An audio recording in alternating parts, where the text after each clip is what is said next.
In this video, I'm going to share to you on how you can enable automatic backup in Microsoft Word. So let's get started. So open your Microsoft Word document. Okay, so I have this one from here. So in order to enable the automatic backup, you just need to click on the File tab on the ribbon and then click on More, click on Options.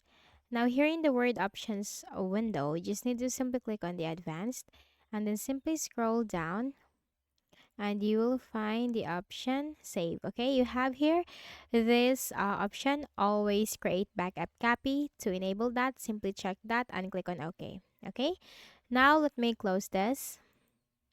Okay, and if I'm going to open it again, and I'm just going to add a word from here and then close this, click on save, and you have here this one, backup of Beauty and the Beast. Okay, so this is the original file, this one from here, and we have here the backup. Okay,